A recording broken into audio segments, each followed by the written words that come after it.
Welcome to another divorce TV show.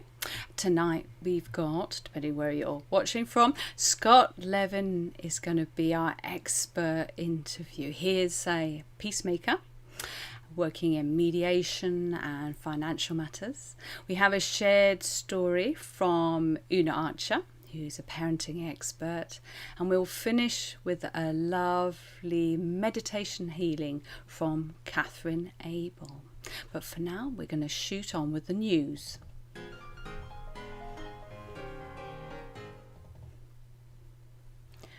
Right, from Pink News, we have you'll understand why I don't understand this one in a minute. It's recently out story on the 4th of 11. Petition calls for same-sex cheating to be included under UK adultery law, giving LGBT plus equality in divorce as well as in marriage. Now, this is something that's been going on for a while, and quite rightly. So currently, a UK divorce can only be granted if the court is satisfied that the marriage has irretrievably broken down. So there are 5 specific grounds of proof, of which adultery is one, but only for heterosexual couples. And that's because the legal definition of adultery only encompasses sexual intercourse between a man and a woman, meaning that same-sex cheating isn't considered as adultery in the eyes of the law. So the petition calls for the Matrimonial Clauses Act of 1973 to be revised and to reflect some same-sex relationships, giving LGBT plus people equality in divorce as well as in marriage. So while it's unlikely that using adultery as grounds for divorce would be it's not going to give you any advantage in terms of child custody or settlements, which is often a misconception that people have. The fact that it doesn't apply to same-sex couples gives them fewer avenues to justify the separation. So these calls to change the law have been going on for years, with one woman complaining in 2015 that she was unable to divorce her husband on grounds of adultery, even after she discovered he was having sex with 10 different men. The reason I don't understand this story is that next autumn we should finally in the UK have no-fault divorce, so you won't have to play the blame game. So hopefully that will resolve the problem. But it's a shame that this has had to go on for so long, and that this situation still exists. Next news is from the Mail Online. We have here Julianne Howe files for divorce from husband Brooks Leach after 3 years of marriage. They say, and I like this story because of some of the things that they do say. They say, we've lovingly and carefully taken the time that we've needed to arrive at our decision to separate. This is what the couple told People together. We share an abundance of love and respect for one another, and will continue to lead with our hearts from that place. In the aftermath of the split, Julianne even dyed her blonde hair brunette. The colour change was apparently done to reflect her inner pain. Despite the separation, the two continued to be seen together and even reportedly went on vacation together. So it sounds like that they're managing it in a very civilised way. And finally, I wanted to talk about Flip or Flop's Christina Anstead. She's filing for divorce from Ant Anstead. The Flip or Flop star's rep confirmed to E! News that Christina filed for divorce from her husband Ant. The news comes less than 2 months after Christina surprised fans by announcing she was separating from Ant from following 2 years of marriage. Ant and I have made the difficult decision to separate, the HGTV designer wrote to her followers. We are grateful for each other, and as always, our children remain our priority. The couple have continued to co-parent their 13-month-old son Hudson, whilst also focusing on themselves as they embark on a new chapter separately. And I really like what's happening here because it is a time when you do need to look after yourself, and Ant certainly is. He recently took part in a 5-week breakup recovery exercise developed by human connection specialist Mark Groves. He also participated in Rise Up Kings, a program that aims to help men rise up to their God-given potential. As for Christina, she's continued filming new episodes of Christina on the Coast, as well as Flip or Flop with ex-husband Tarek El Moussa. She's also choosing to find peace in a year filled with change. I never thought I would have one divorce, let alone two, Christina shared on Instagram back in September. Sometimes life throws us curveballs. Instead of getting stuck in these setbacks, I choose to look at these challenges as opportunities to grow.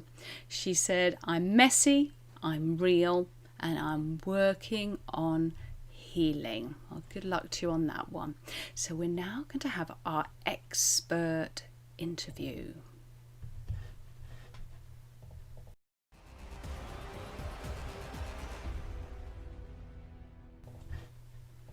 Welcome, Scott, and thank you so much all the way from US of A. Where are you in America?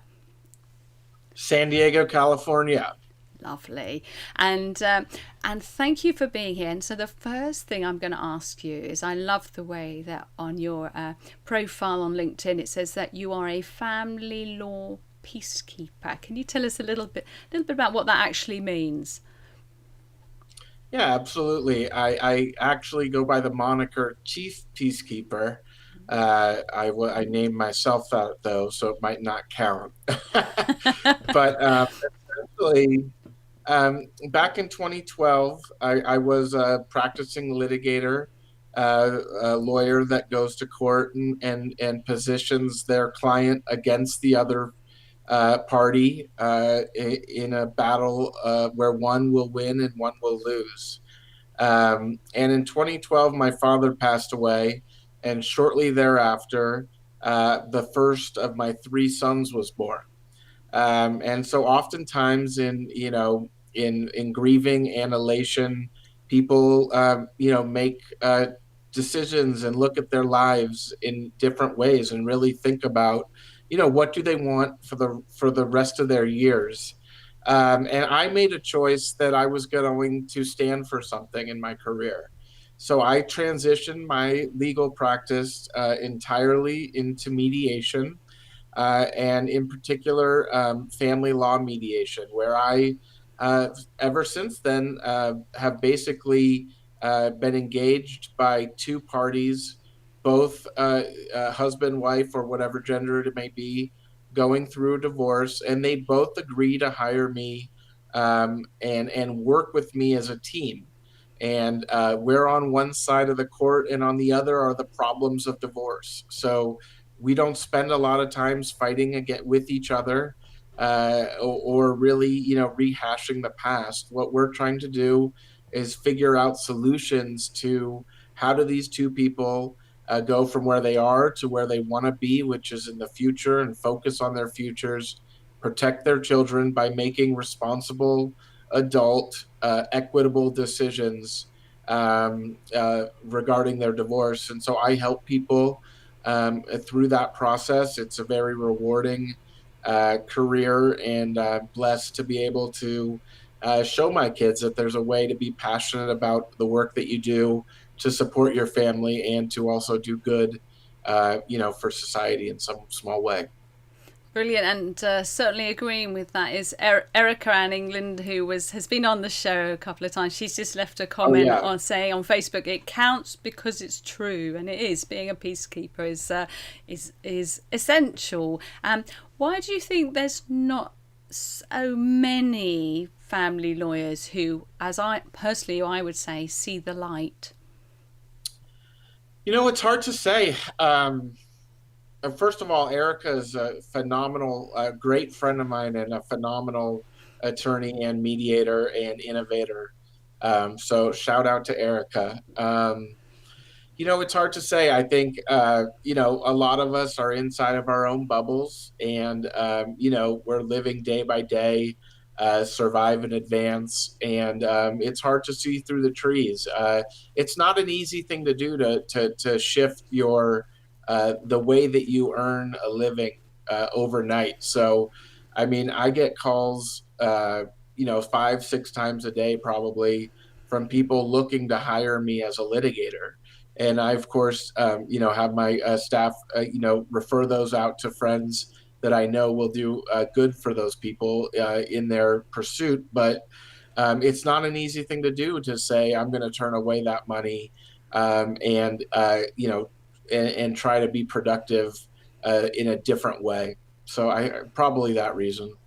Yeah, I think it takes a bit of courage, and we all agree that litigation is still important as a boundary setting, but it's far more useful if there's fantastic alternatives that people can use to stay away from it. Have you found with the whole COVID situation that there's been a greater need for family mediation around the children, including post divorce? Have you had much of interaction with that? Yes, definitely. And I think that people, the courts for a long time in California were shuttered for over 3 months. So, or at least in San Diego County and in San Francisco. So, um, uh, people did not have access or quick access to the court system for a long time. So this summer, I actually recently, Susie, a couple weeks ago, finished a case where a couple had been through 10 years of post divorce litigation, hardcore fighting post divorce. Their son was 13, and they had him enrolled in two different public schools in San Diego, California. And the school system was going to kick him out of both. So husband and wife, mother, father, sorry, could not agree on which school to send their kid to. They had no ability to get to the courts because the courts were closed. And so they hired me. And I'm not saying I'm a genius. I'm just saying anyone in my position could have helped these two, because over a 3-hour conversation, we figured out not only a solution to what they were going to do to responsibly and safely choose an appropriate education for their son for this year. But we actually went a step further than that, and we agreed that any future disagreements, they would come to see me first. And at the end of this 3-hour conversation, it was really, and I'm not saying it was because of me, a really good mediator can help people. And they said, this is the first time in 10 years that I feel like our son has a future that is tension free. And they were both tearing up, and it was really great to hear, because you can release the tension, you can get away from the fight if you focus on your children as the North Star, and make decisions in their best interests, and just respect and acknowledge that you're probably both in some part responsible for the fighting. And if you can both acknowledge that and start from today forward, that you agree you won't antagonize, you won't intentionally hurt the other person, and you respect them as a parent, you can move forward. I've seen it happen thousands of times. And that's very uplifting to hear, because I think people do get into a state where they just don't see any hope anymore. But quite often, litigation, the court, is not suited to resolve these kinds of issues. And because you can't keep going back to the courts every time you just want to make a new decision.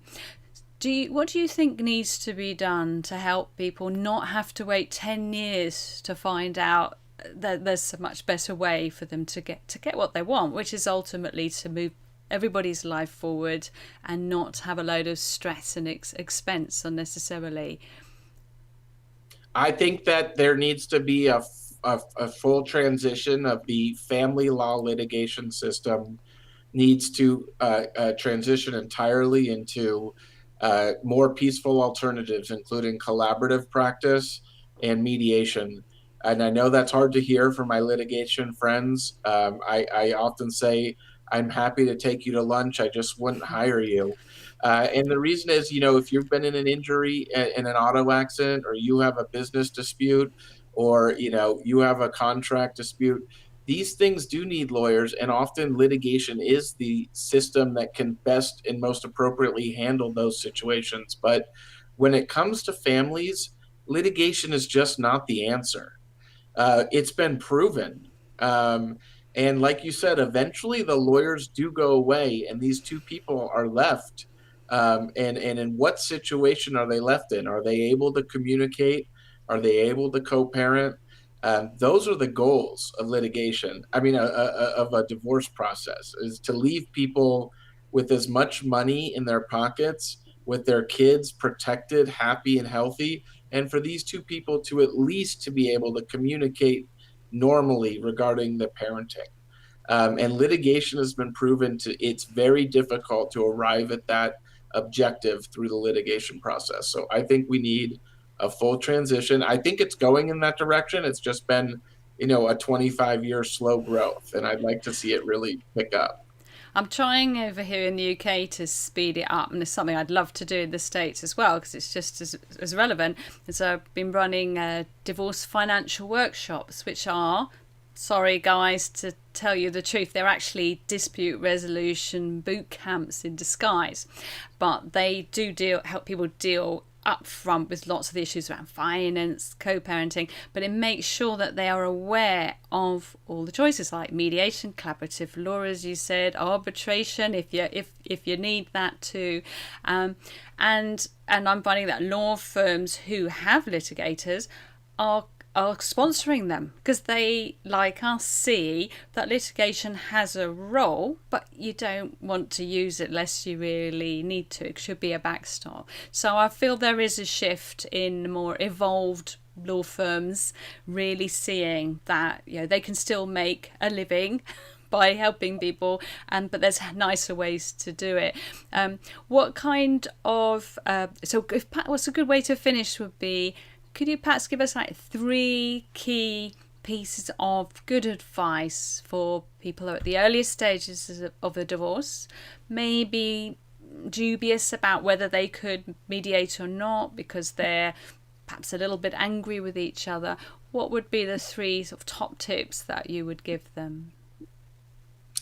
Yeah, I mean, first of all, I want people to interview at least 2 mediators for a consultation. And I want you to go with your spouse, virtually or in person, however you're doing it, to meet both those mediators. And I want you to each choose one. Um, and if you feel comfortable embarking on the mediation process with one of them, then start there. Because the thing about mediation is that once you're in mediation, things can move very quickly to resolution. So let's say you try mediation and you're into it for 3 or 4 weeks. Um, and it turns out maybe that's not the answer for you, then you can shift into the alternative and each hire a lawyer and go into litigation.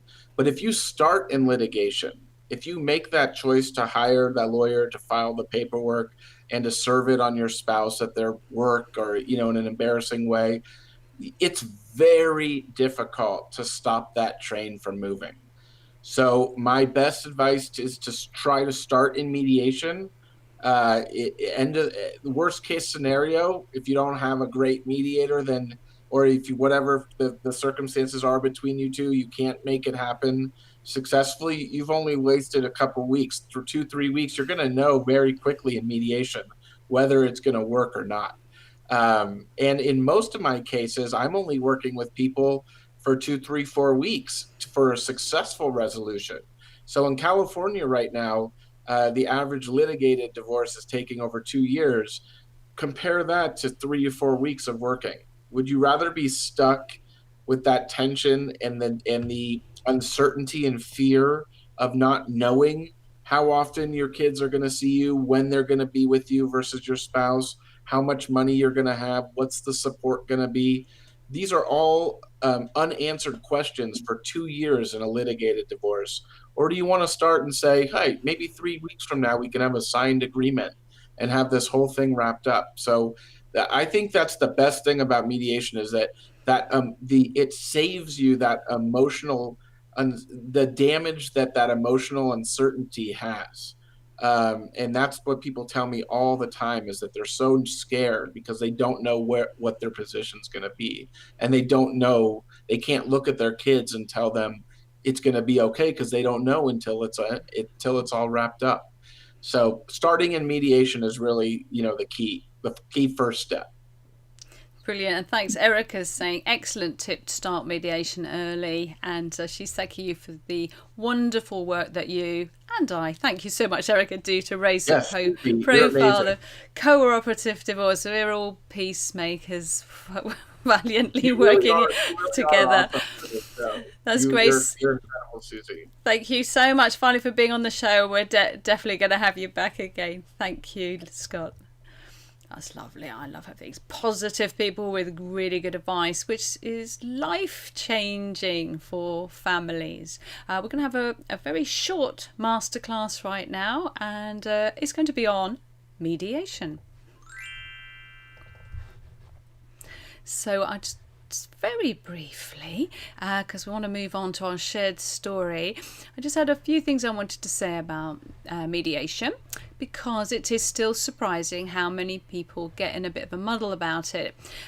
It is obviously, we know it can make the divorce much less traumatic, and it's nothing to do with getting back together. I cannot tell you how many people still are under that misapprehension. It is about creating strong foundations for co-parenting and being in control of your own divorce. This is really important. Don't hand the power over to some judge that doesn't know you and doesn't know your family. So mediation is really about keeping control. Mediation is also very flexible, so you don't even have to be in the same room as your ex. If you really can't bear that, you can do shuttle mediation, where the mediator goes backwards and forwards. Of course, even online, you can be in a separate Zoom room if looking at them gives you a panic attack. So it's about you being comfortable and feeling safe, and you have so much control over how it's all put together. You don't have that control in court. Mediation's not always appropriate for people who are in physical or psychological danger by being in the same room as their partner, such as in a serious domestic abuse situation. But just not liking each other anymore is just not a good reason to forsake a tried and tested method of facilitating a long-term sustainable way forward as separate people. And and there are also people who are in abusive relationships who can still manage to mediate, particularly around the children, but it takes more care and attention. Emotionally, it can be much easier to deal with that, perhaps if you've worked with a divorce coach first, possibly a counsellor, but sometimes the coaching can be quite pragmatic and helpful on how to deal with that person. So don't just jump to conclusions just because you've got a very difficult ex. Really do, as Scott said, explore every option. So I'm now ready for our shared story. I'm going to bring on very shortly Una, who is a parenting expert, who hopefully you'll remember. She's been on the show a couple of times.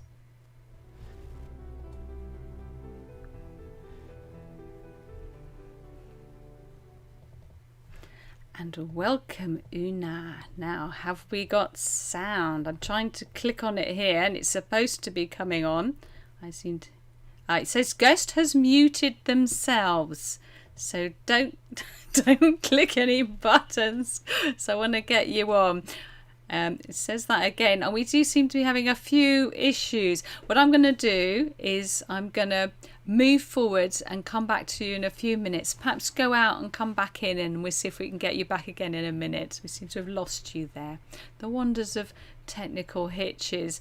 So whilst Una's having another go to come out and come in, because we definitely want to hear her story, I'm going to just remind everyone about our workshop that's coming up, covering technically the southeast of England, but if you happen to be in another part of England, you can definitely still get involved and come along. If you see there's a QR code there, although it's not until January, anyone who joins the workshop now will be able to receive a welcome pack and get lots of really great information, videos, resources straight away. You won't have to wait till January to get any help at all.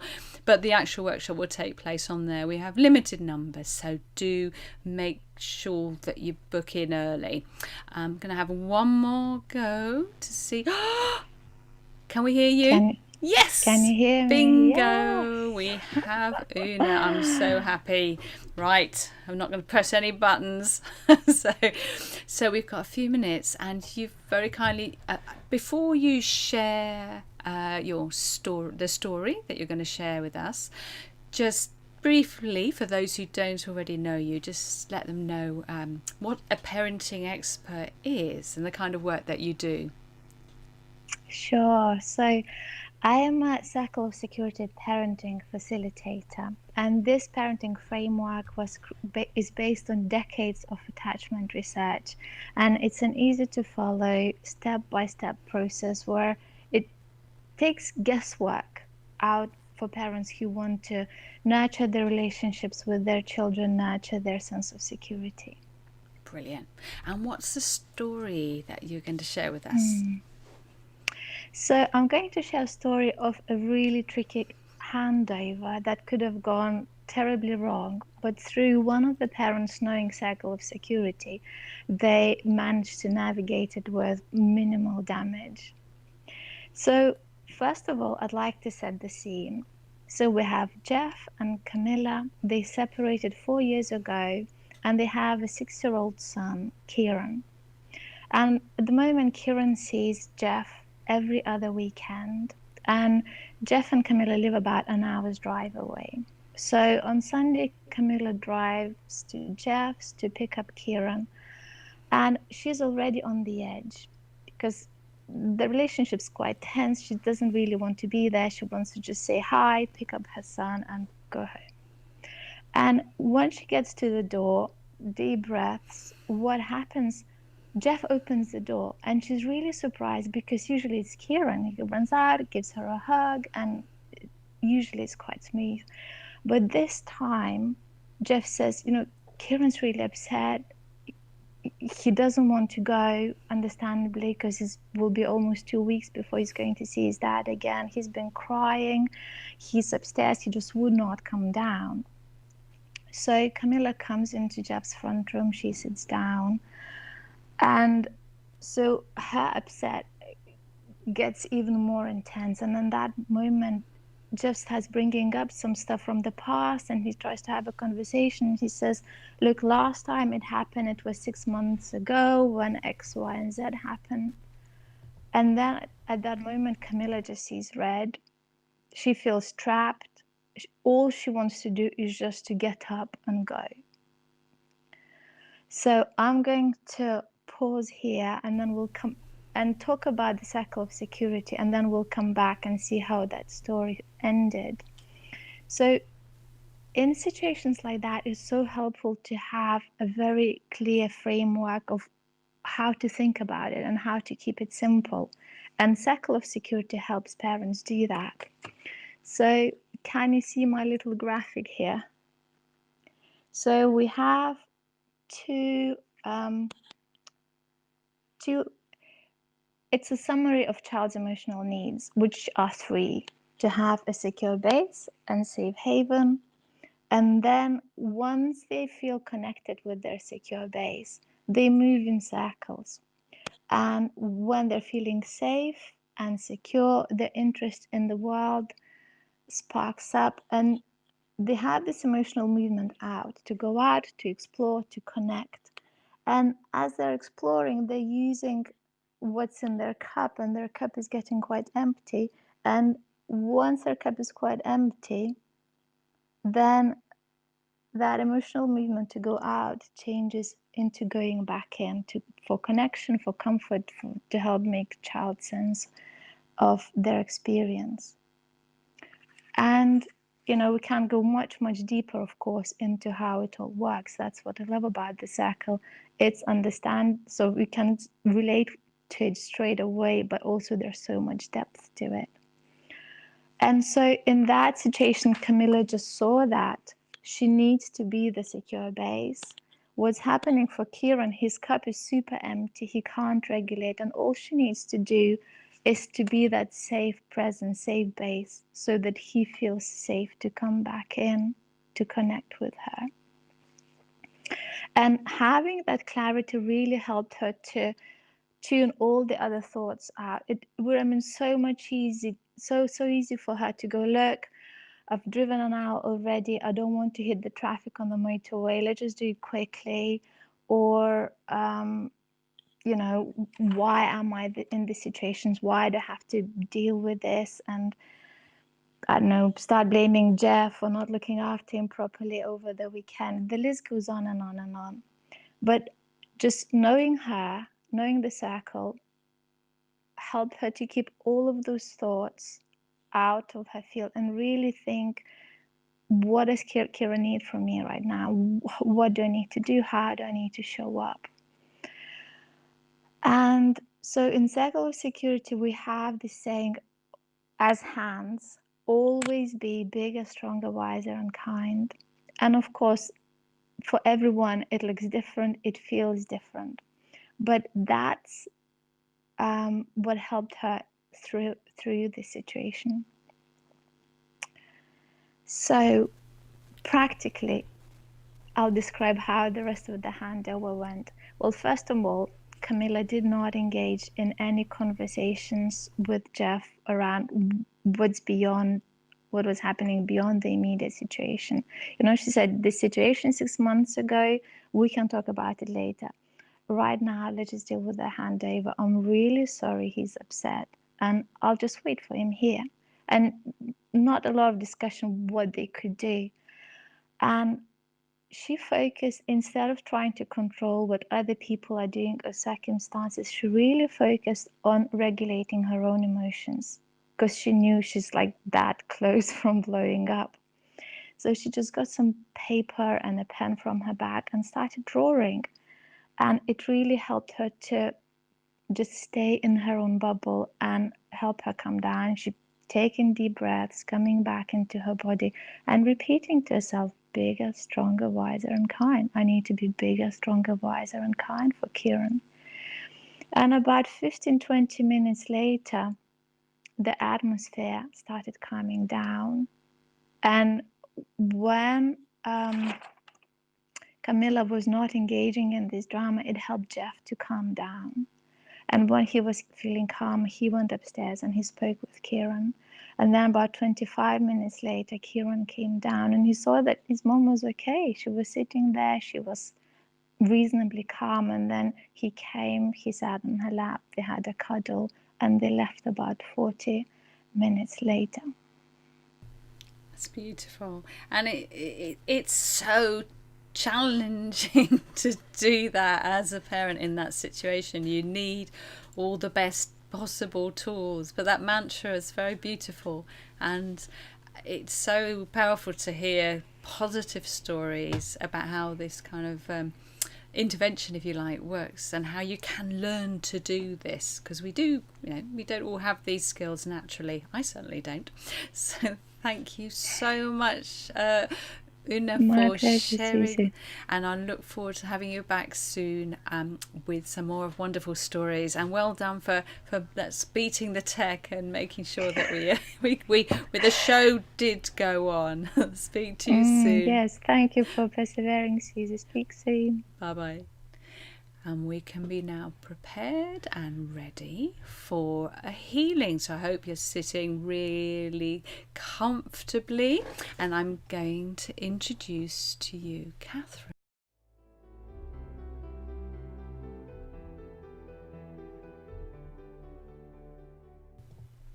chopped myself off there. I was saying, introduced to you Kathryn. Hello, That's okay. Kathryn. Kathryn Abel, Hi. meditation leader. What does that mean? Tell us a little bit about yourself, and then what you're going to treat us to right now. Well, as you already know, my name is Kathryn, and I'm a meditation leader, and I deliver live and online meditation sessions called Vitali Chi Relax. And I generally help people release their stress and anxieties. We use special guided visualizations, and these incorporate mindfulness and important life skills as well. And well, people generally come to my sessions for a number of reasons. Most of them are to help them to feel tuned into themselves, less worried about their worries, and more positive in their own attitude, really. And for many, it actually means they can have a good night's sleep as well. So that's wonderful. All I can say is because and especially at this time, because not only if you're in a stressful family situation, but COVID, we all need a bit of meditation, and after I'm always very excited about these parts at the end of the show, because I do make the most of it, and often do the replay later as well and have another bash.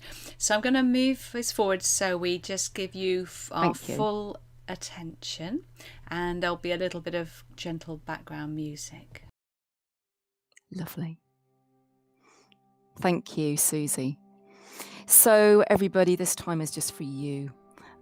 It's a little bit of an oasis of calm. I'm going to guide you into very gentle relaxation, which will help you to unwind and feel a bit more peaceful. So now, if you sit or lie comfortably, and just gently close your eyes to give them some relief from your day. Relax and be peacefully still. And now gently, and at your own pace, breathe in deeply and feel your belly rise with your breath. Breathe out deeply and as fully as you can. Become aware of your breathing, relaxing your body. As you breathe in and as you breathe out. Notice that each breath brings a deeper and deeper sense of relaxation, and how each breath releases tension, allowing you to relax. Still deeper and deeper, connecting you to your inner self and to this very moment, helping you to become centered and connected to your wise self.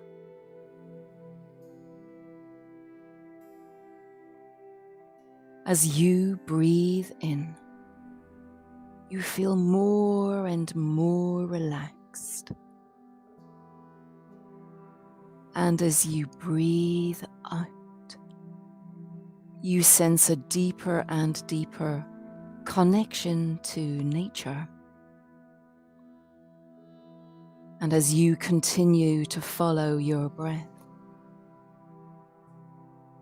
you sense a gentle and comfortable warmth and a relaxed feeling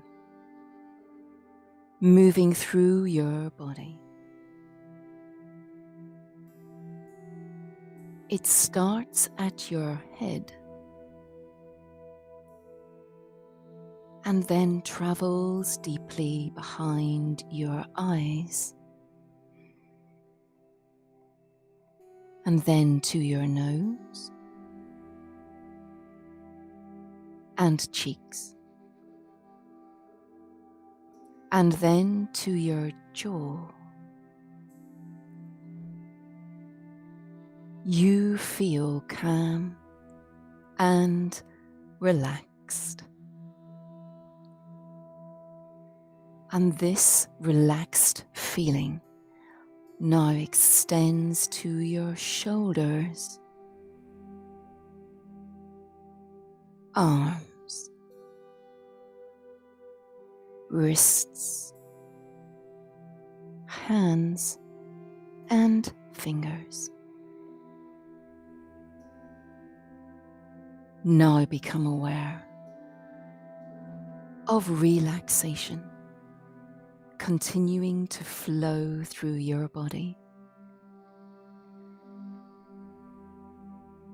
You feel this warm sense of relaxation move down your spine and to your pelvis.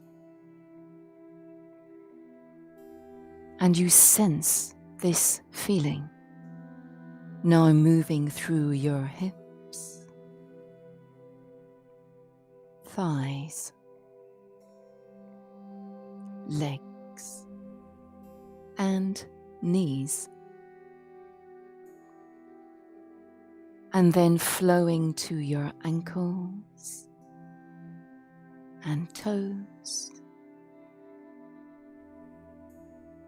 You feel calm, safe and secure, and fully present in this very moment.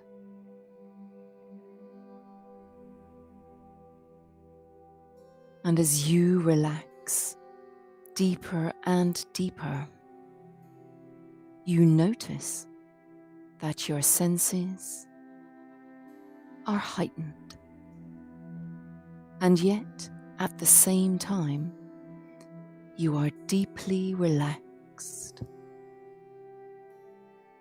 and you feel safe and secure. You are aware of the sounds all around you and the vibration of the music healing you, cleansing you of all held in pain and tension. And you notice how the different sounds of the music resonate differently in the different parts of your body. But do not worry if you cannot feel anything. Just trust and know that the music is vibrating and working to heal you.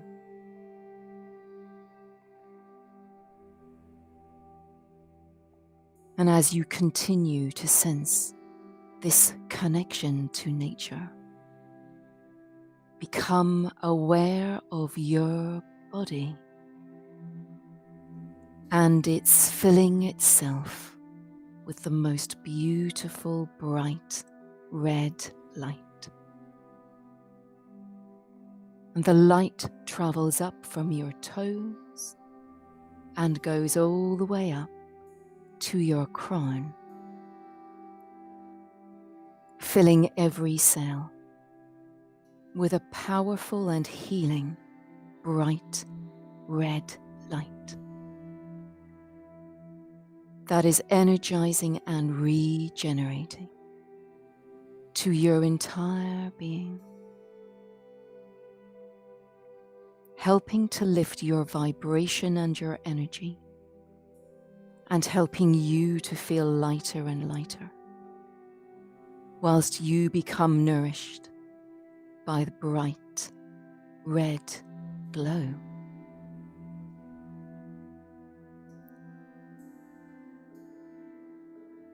in this relaxed and connected state, you find yourself walking along a pathway lined with bountiful red berried trees. And the trees have many tiny leaves, and they bear the most beautiful round red berries. And the trees that line the path make you feel strong and connected to nature. And connecting to nature helps you to feel free from emotional pain, which increases your confidence. And the trees seem to guide you to a place to heal. You observe this beautiful moment, and you gently become aware of your breath. If any negative thoughts arise, just mindfully say hello to them and pop them onto a passing cloud and let them float gently by. Returning your thoughts to the sound of your breath. Now follow this pattern without force and just listen with focus and intent to the sound of your breath. And whilst doing so, I wish you a beautiful evening and a relaxed evening. Good night.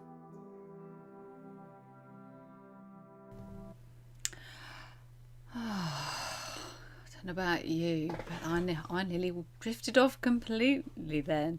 I do hope that, Kathryn, you will come back and do that again, because that was wonderful. So we've got to that time, and we all know that on the battlefield of family separation, in the war of divorce, always make peace your weapon of choice.